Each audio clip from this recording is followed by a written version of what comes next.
Let's start by reflecting on the more traditional method of professional development. It's called the sit and get. You've most likely sat through it before.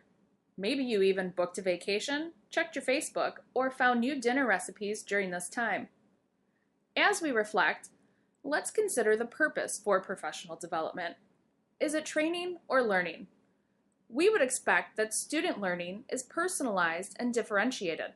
So why not apply that same learning theory to PD time?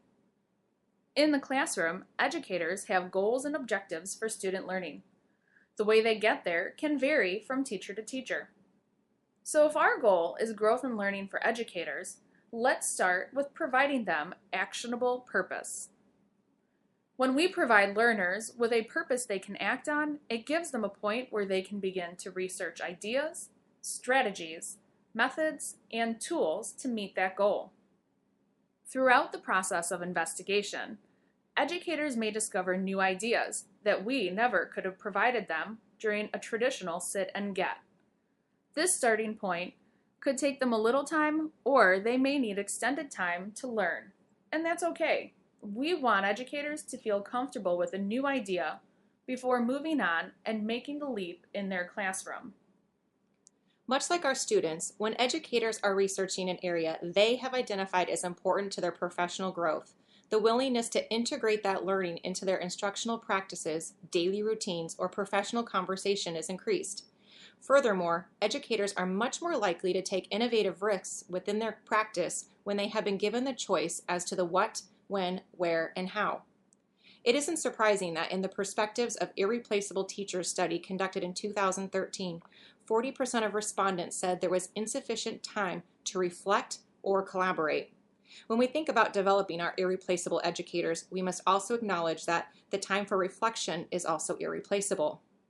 Personalized professional learning allows educators the time to reflect and really wrap their head around the risk of integrating a new learning tool, resource, and instructional practice because it is self-guided and self-paced.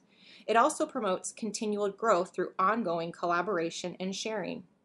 Again, just as our students are more likely to talk about things they are interested in, so too are educators. Personalization literally increases the amount of time and types of opportunities educators have to reflect and share through a variety of platforms, such as common planning times, online chat groups and forums, and ed camps. The educator is always moving along the research, integration, reflection, and sharing continuum. In fact, one might find themselves researching tools while they are integrating to find a best fit.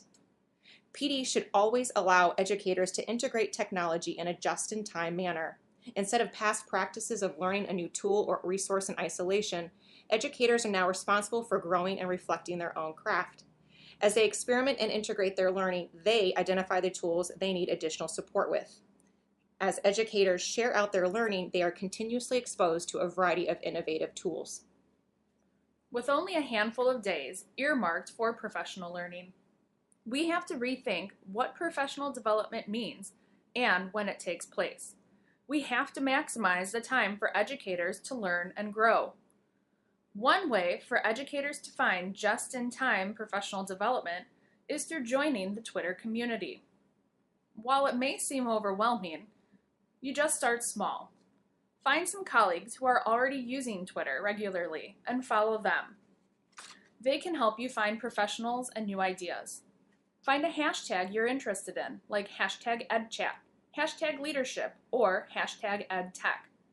By visiting the hashtag, you can find ideas, resources, and other professionals that you may want to further research, explore, and connect with to build your professional learning network.